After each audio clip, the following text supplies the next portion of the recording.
Olá a todos, espero encontrá-los bem. Eu me chamo Ana Cristina Santos Rocha Oliveira. Eu sou mestranda em Assistência e Avaliação em Saúde pela Universidade Federal de Goiás, sou enfermeira, sou pós-graduada em Planejamento e Gestão de Saúde, sou pós-graduada em Saúde da Mulher e Docência em Enfermagem, e também técnica de enfermagem. Vou falar um pouquinho da minha pesquisa do mestrado para vocês, que é intitulada Gasto Familiar em Saúde e as Barreiras de Acesso ao SUS para Pacientes com Doenças Crônicas de Alto Custo. Primeiro, nada mais justo que a gente fala da introdução, do que é o contexto, os aspectos importantes da gente falar dessa temática. A gente falar sobre o conceito de doenças crônicas de alto custo. As doenças crônicas de alto custo nada mais é que são doenças que não têm cura, a gente sabemos que não tem cura, que tem um prognóstico clínico, que não tem cura, mas que ela tem controle. E geralmente as doenças crônicas, elas são de alto custo. O que são as doenças crônicas de alto custo? Que são o alto custos complementares dentro do Sistema Único de Saúde, que são a assistência farmacêutica, que são os medicamentos, que são os insumos hospitalares, que são os exames, que são internações, que são o deslocamento, né, até as unidades de saúde para fazer o tratamento dessas doenças crônicas.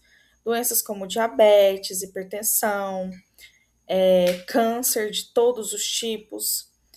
E no Sistema Único de Saúde, a gente possui várias lacunas no Sistema Único de Saúde.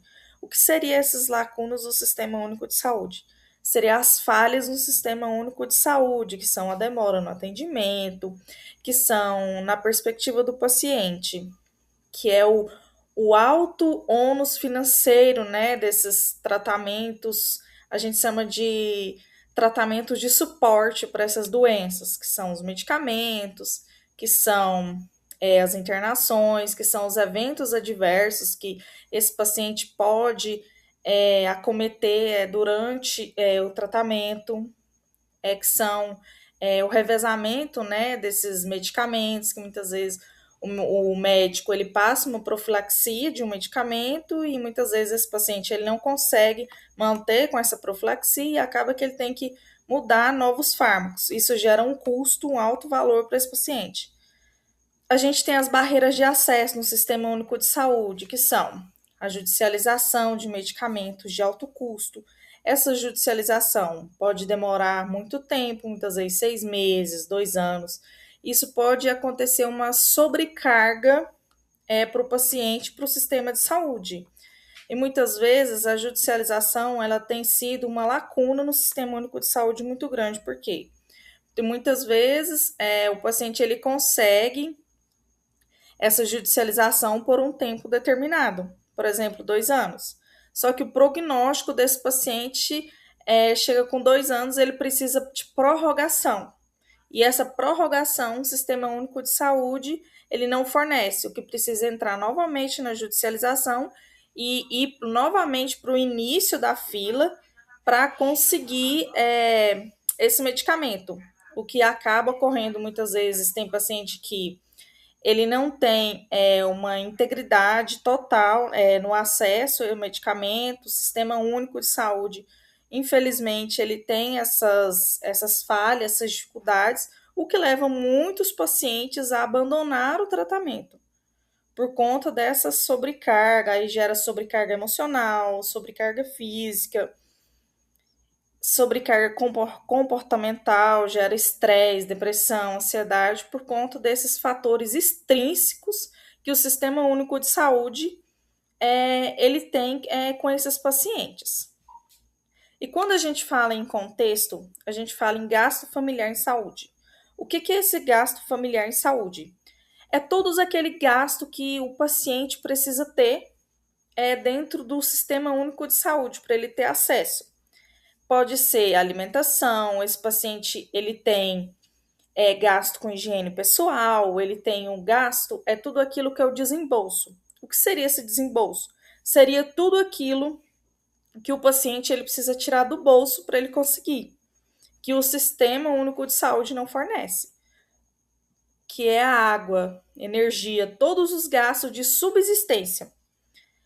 A gente tem na economia de saúde chamado gastos diretos e gastos indiretos. O que seriam esses gastos indiretos? Gastos diretos seriam os gastos com saúde, propriamente dito, que seria medicamentos, consulta, deslocamento até a unidade de saúde, seria internação, seria exames complementares e os gastos indiretos gastos que não podem ser mensurados. Não, o que seria mensurado? Seria que não tem como calcular ao longo dos anos.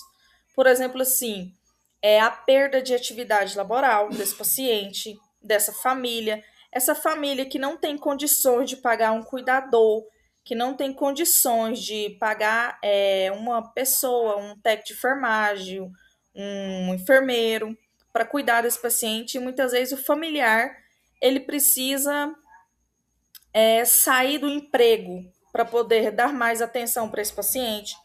Não tem como a gente mensurar isso numa escala numérica. Então, o afastamento também pelo INSS, tudo isso a gente conta como gastos indiretos, que não tem como ser mensurados, diferentemente do gastos indiretos, que tem como ser mensurados. Na economia de saúde, a gente tem duas formas de calcular esse gasto. É o budget share, que a gente faz a divisão dos gastos com saúde dividido pela renda familiar em saúde. Isso a gente pode ver se essa família está em gasto catastrófico. O que seria esse gasto catastrófico? Seria a literatura ela não tem um consenso sobre o que é a limiar de gasto catastrófico. O que seria esse limiar? Tem literaturas que usam que o gasto limiar é 10%, tem literatura que usa que esse gasto é 20% e tem literatura que fala que é 100%. Então, suponhamos que a gente adote uma medida de 10%. Então, seria o gasto com saúde dividido pela renda familiar. E vamos supor que o resultado dá 10,1. Então, a gente supõe que essa família está em gasto catastrófico em saúde.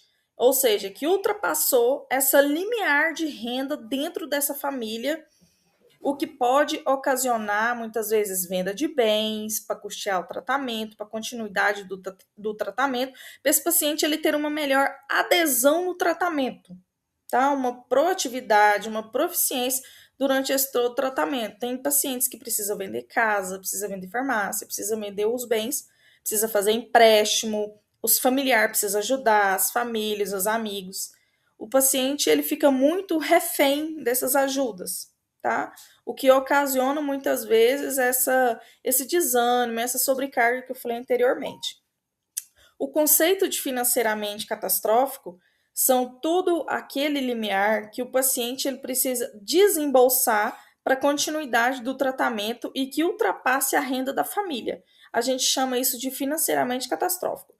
E o desafio no ônus financeiro seria essa venda de bens, ou seja, que o paciente ele precisa ultrapassar esse limiar de renda e também o que ele precisa fazer no decorrer de todo o tratamento para que ele consiga, de maneira efetiva, eficiente e eficaz, conseguir dar continuidade no tratamento com todos esses medicamentos, com todos esses exames, e que ele consiga ter uma maior adesão e uma maior integridade e efetividade durante todo o tratamento, os percursos que ele precisa ter e a família. O que gera estresse, o que gera esgotamento físico e esgotamento mental. E ao final eu coloco aqui as referências, essas foram as referências usadas no trabalho, que foi retirado dos artigos científicos. E aí, se alguém, por um motivo, quiser olhar esses artigos, estão aqui disponível. E muito obrigada pela atenção de todos, espero que vocês tenham gostado. Foi uma breve conceito do que é economia de saúde para vocês, das barreiras de acesso no Sistema Único de Saúde. Obrigada.